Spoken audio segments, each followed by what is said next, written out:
Well, hello, Young and the Restless Daily Recap fans. Today's daily recap is for Thursday, January the 5th, 2023. Thursday, January the 5th, 2023. Well, we had some interesting turns of events today. We kind of got a reality check, or should I say, Devon got a reality check. It shows Lily getting off the phone, telling Jill, "Oh, yep, I'm so happy that we're going through with this, she's gonna get the ball rolling."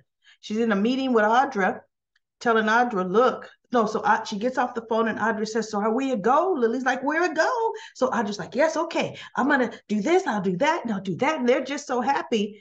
And Devon walks in and he's like, "So what are you two so happy about?" "Oh, that's because," Lily says, "that's because Jill decided to go ahead and push the button on the IPO. We're going ahead." And Devon says, "Really? Without my approval?" And so Lily looks at him. "Look, you knew this was happening, Devon." He goes, "But wait a minute. I have a say in whether we go public or not. We decided we weren't going to rush it. Well, Jill and I were talking, and we decided it was time." So she told Devon, "And you could call Jill. She can answer all your questions." She goes, "No, Lily, I own part of this company." Lily says, "Well, Jill owns half of the company and we own the other half." See, Devon should have never stood for that deal because he owned Chancellor Winters outright. Okay? Why would he have a third and his sister, who didn't own not one piece of a company, have a third? No. Devon should own half. Jill owns half. Lily is just Jill's CEO. Seriously. Now, as far as them giving stocks and dividends, that's a different story. But ownership, Lily has no ownership in Chancellor Winters. Devon and Jill have ownership. And they just kind of let that kind of play it by everybody's head, because I'm like, no, that's not the way it went. Now, mind you, see, they may have worked something out because Chancellor Industries was a huge conglomerate. Hamilton Winters was definitely a lower level company, thriving, doing well, yes, but lower level. So I could see where Devon's company merging did not have equal weight, right? But it absolutely didn't drop down to Lily having that kind of any kind of ownership. She doesn't, you know. Wow, bad deal, Devon, bad deal. Okay, so she goes, "Look, if you think it's such a bad idea, without proof, you've got nothing. We're going to go for it. We're going to go with it. Jill and I agree, and we have majority." And he goes, "Well, I guess I'll be out there finding proof that it's a bad idea." She just looked at him. She goes, "But you know what, Devon? I'm prepared to do this all on my own." It'd be, "Oh, really?" See, right then and there, Devon should have told her, "Well, you know what, sis? I tried this merger. I tried it. And guess what? According to our original deal with the merger, it's working out. We're thriving. We're doing well. But I never, ever agreed that within 6 months of a merger, and now we're probably at 8 months of a merger, that we would go, I would want my company to go public. Never. That wasn't on the table, and it's not going to be on the table now. It's time for me to cut, separate, and run. Now, you and Jill, because Chancellor Industries was also doing well without Hamilton Winters. You and Jill want to go public? Go public. You all do you, okay? But Devon didn't say any of that. He just says, "Well, look, I'll just go find proof," right? So he's pissed off, but not pissed off, as in, when Nate's pissed off, he's stomping out, slamming doors. Devon just looked at her and said, well, then I guess I'll go find proof, because he's more even keeled. The most anger you've seen in Devon was when he's dealing with Nate, right? So he walks, so Audra, before he and Lily really got into it, Audra's looking, and her phone, her ringtone went off. And Devon looked at her. He goes, well, what's that? She goes, oh, that's my text message tone. And she looked at it and she put her phone down. And so he and Lily were still at like this. So Audra says, you know what? I'm going to step out and take this. I'm going to handle this after all. Okay. You two talk. I'll be back. She goes over to Tucker's room. He summoned her there. And she's like, I was in the middle of an important meeting. And he goes, well, I want to know how the IPO is going. She says, you know what? That was the important meeting I was in before I got summoned by you. And he looked at her. She goes, I can't give you an update. Yes. Jill and Lily want to continue, but your son, he does not. Okay. So she goes, so I suggest you convince your son to do it. She goes, but see, I can't tell you anything else because I'm missing this whole important meeting. And she walked out of there and slammed the door. And he's just like, oh, okay. Wow. So Devon has left. Tucker ends up at Society because Devon goes to Society. And Devon he's looking like, you know what? Is Abby here? And he finds out Abby's not there. And Tucker's like, well, Devon, come on over. So he comes over and he's sitting and he's talking to Tucker. And Tucker's like, something's on your mind. What's on your mind, son? And he said, just this IPO business with Chancellor. And I'm thinking, I'm surprised you said that. But I guess Tucker did know. He didn't know as far as they were going to have an IPO and Nate was a trader.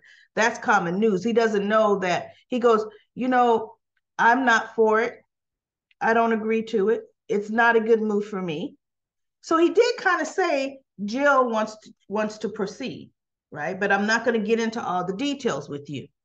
So Tucker says, well, listen, Devon, if you truly don't want this, you don't want to do this.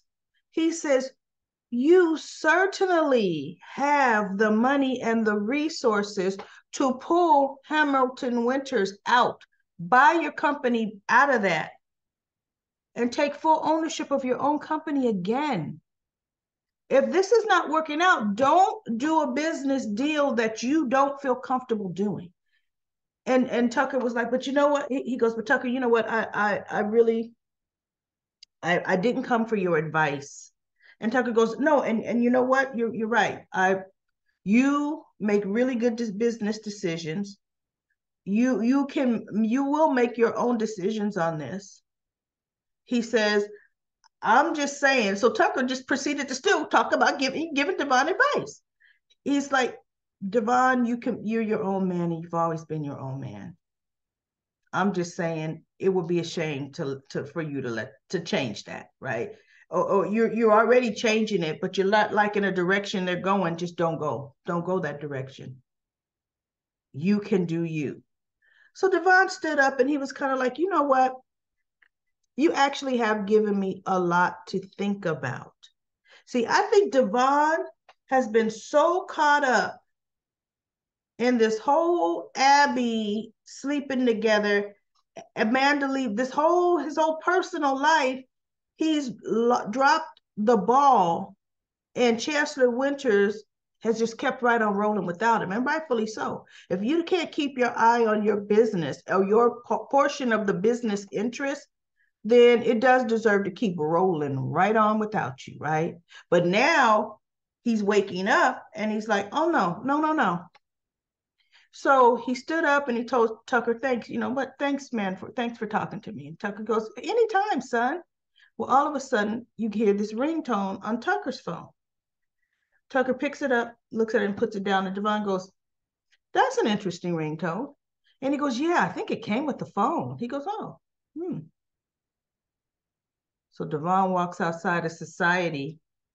Devon picks up his phone, and I guess he's calling his investigator. He goes, look, I need you to dig into a relationship between Tucker McCall and Audra Childs.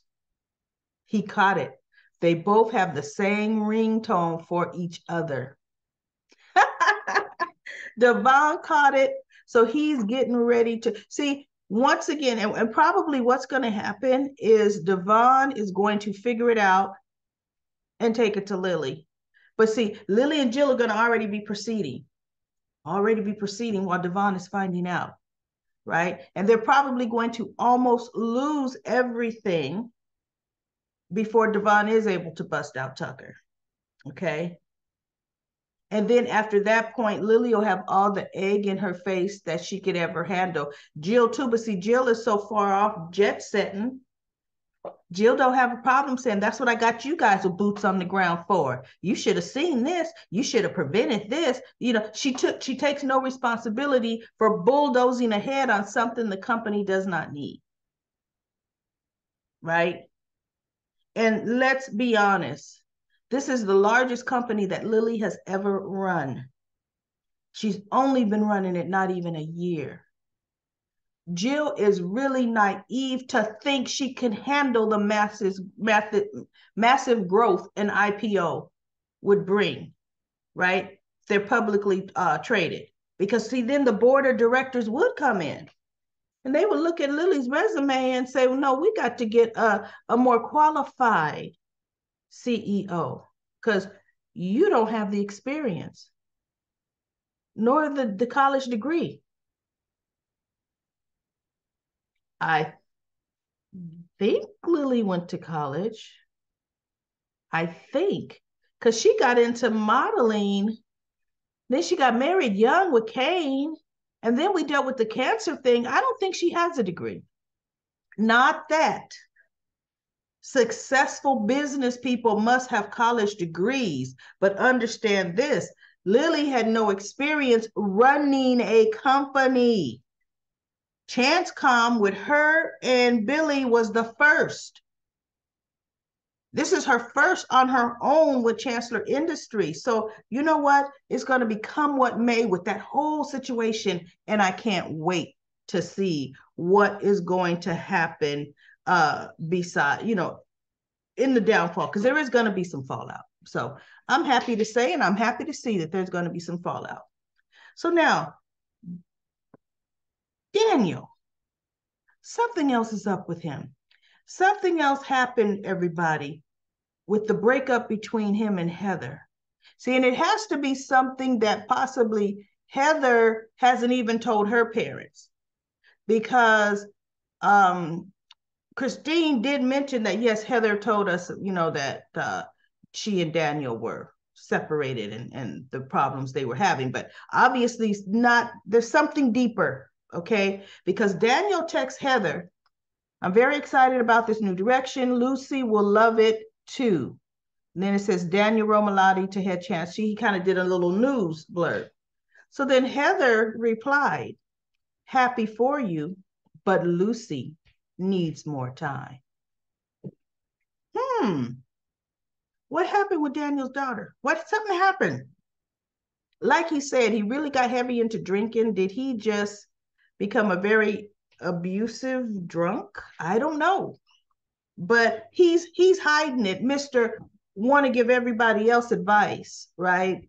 But talk very little about, he is saying, I really messed up. I totally screwed up and messed up my whole family. But he's not really saying what he did and what happened, right?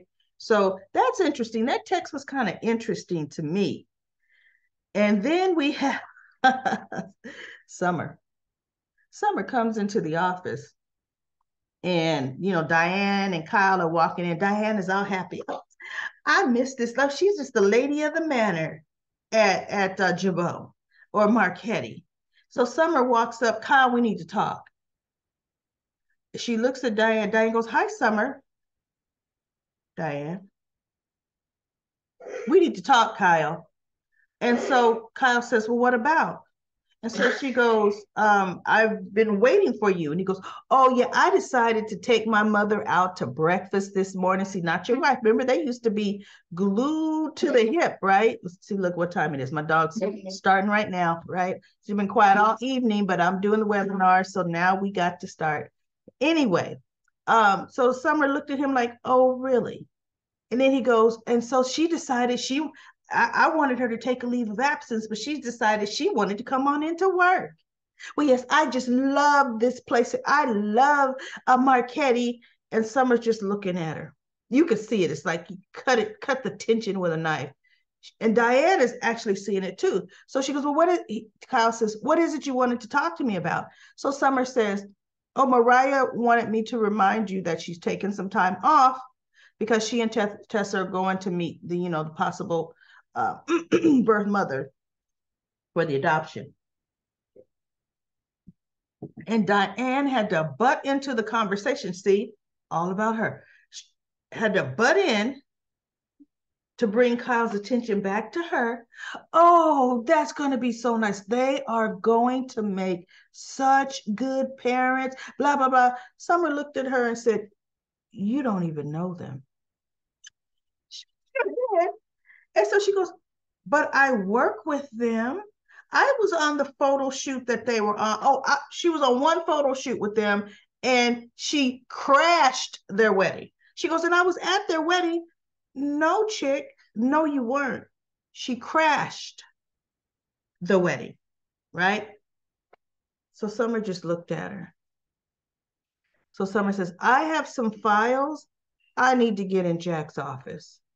So she goes in, she's getting her files, and now Kyle and Diane are talking again. Kyle is saying, I don't want you dealing with, this whole Jeremy Stark thing. I got to say it again. You need to be letting me and my dad handle this. And then she got a text. Oh, it's a text from Jeremy. So she goes, he wants us to meet up tonight. And so Kyle goes, oh, I got to call my dad. She goes, no, no, no, no. Do not tell your father about this. I don't want him following me like he did last night. Kyle, I know how to handle this myself. She says, look, he goes, but Mom, I don't feel easy. She goes, and Summer's now listening because Kyle said, me and my dad need to, I still say we need to be the protectors, right? Summer's ears kind of perked up because she's at the door now. She was getting ready to come out. And now she's listening. Diane says, Kyle, look, and she's bragging. I am as tough and as wily, like I could be wild anybody as everybody's been saying I am. I still have it. I know how to work Jeremy Stark. Now, this is a woman who was terrified, right? I know how to handle Jeremy Stark. No, and I don't need Jack in the way. And so she goes, no, mm-mm. And so Summer is listening to this. She's getting, the look on her face like, I bet you do not know how to handle this. I'll bet you do. So Diane walks away. Summer comes out the office and he goes, so what's really going on? I could tell by the cool reception you gave my mother. And I thought, boy, you better shut up with that. And she looked at him and said, you know what? I need to break from Genoa City. I need to break from all of this. There's a textiles show in Paris that I need to go to. This will give me a break from all of this. And he goes, you know what, Summer? I think that'll be good for you. I think you do need a break. Oh, you see how fast he's like, you need a break, girl? You need a break, child? So she looked at him. She says, yeah, and I'm taking Harrison with me. And he kind of looked at her. But you want to know what? She's going to take that boy with her because she's going to tell him, no, you and your mama's got the whole plan. This whole plan is all hers. With a man, she got wrapped around her finger. She know how to handle him. Look, see, everybody needs to look. So she's going to say, no, I'm taking our son out of harm's way. Perhaps Jeremy Stark will be gone by the time we come back from Paris. She's going to end up taking little Harrison with her. Now, let's see if Diane tries to pull up. I'm going to miss my grandson too much. He's going to miss his Dee. Then what's Harrison going to do in Paris without his little Dee? Right? No. Whatever. We'll see how that goes. But I really believe Summer is going to go and take, because let's face it, we haven't seen Harrison in how long? Since Christmas. But this will give a chance for things to escalate with Stark, and Summer's kind of out of the picture. So we shall see what's going to happen there. And then the next best thing was Ashley. Look, it was Abbott against Abbott. Ashley, if you ask me, Ashley was the TKO'er. Knocked him out. Jack had the nerve to talk about this woman has changed, and Ashley is like, she has not changed, Jack. She has turned him, this around. We're trying to get this criminal out of our lives. And Ashley, no, he goes, I'm trying to help her, protect her, get this criminal out of our lives. And so Ashley said, listen to what you're saying, Jack. This is a criminal Diane has been involved with in Los Angeles. She was involved with him for years. She stole from him. She double-crossed him. Well, she doesn't know. They don't know she stole from him. She double-crossed him. But he's here because of her. She's put our whole family in danger. And I can't believe you don't see it. She has changed. She goes, Jack, she has not changed. She's done what Diane used to do. She's doing right now in front of your face, and you're letting her. Her whole designs was to come and get you back. And from what I walked in, she's one step right back into your bed. It's working, Jack. And I can't believe you don't see it. And so then Jack says, if you are so unhappy with who I bring into my house, then you can leave. She looked at him and she said, you trying to throw me out?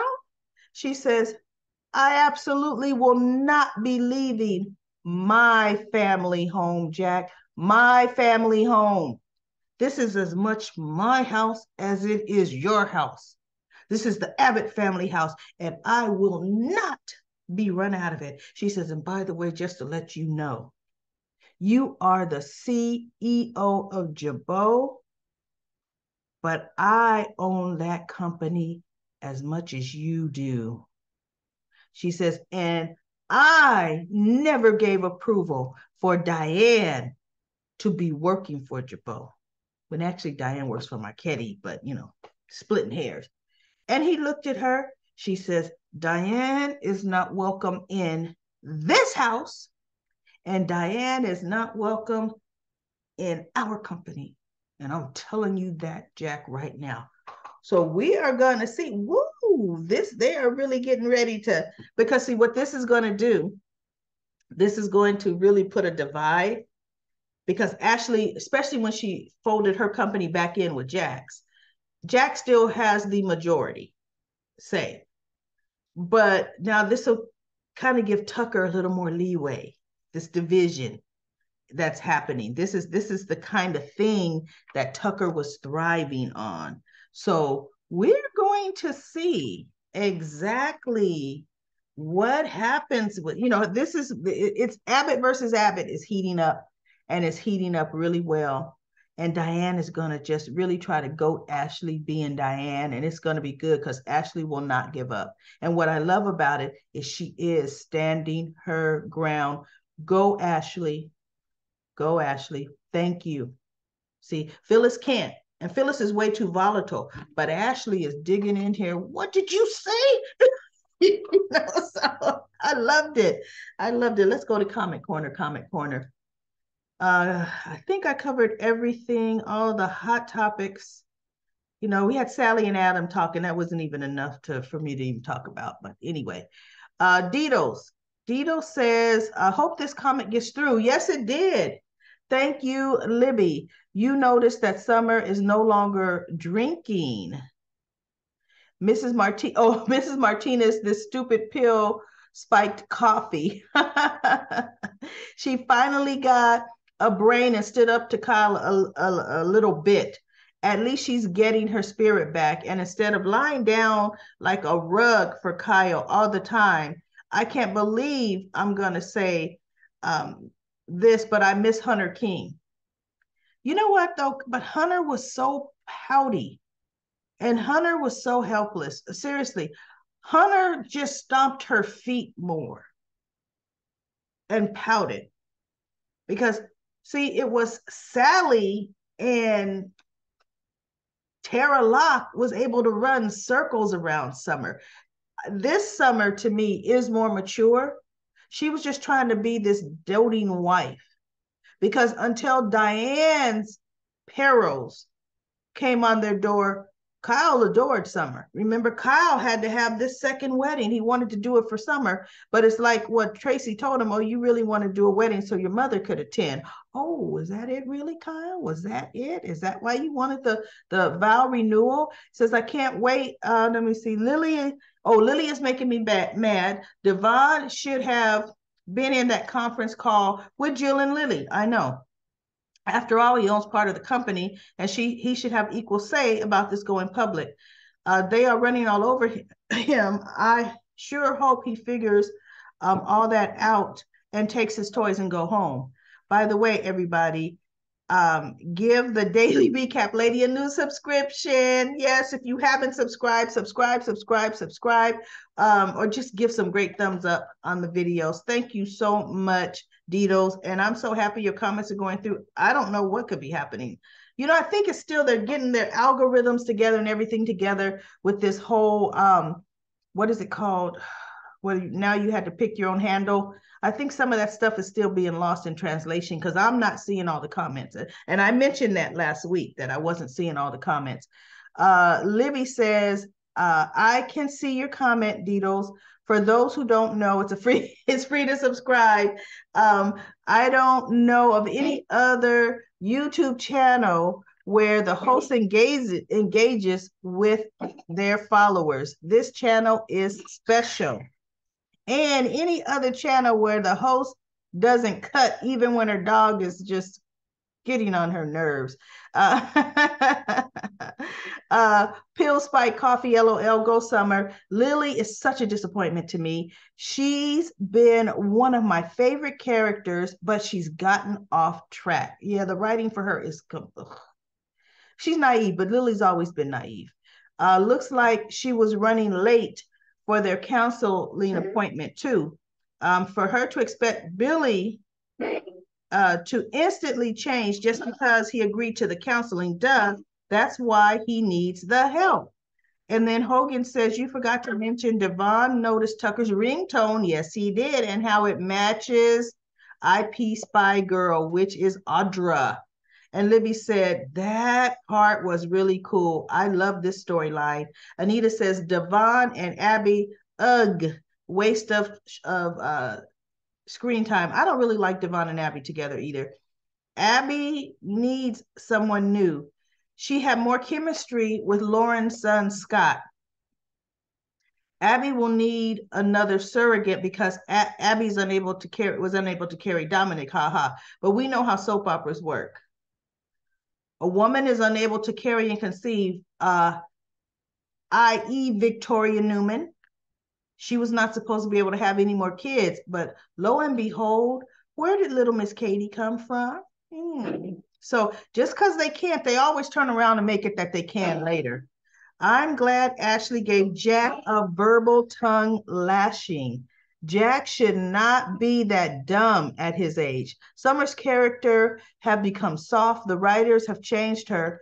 I liked the old Summer's personality better. Diane is the best con. It is too bad Jack can't see it. Nope, he doesn't want to see it. All Jack wants to see is her between the sheets. Libby says Dido's has been having problems posting on YouTube. Just so you know, she's been watching. Thank you, thank you. Yes, and we saw Dido's today. I'm glad for this episode because some are finally being honest about her Diane concerns. It was worth sitting through the rest to hear that. And Danny finally brought it out. Finally, he's done something constructive.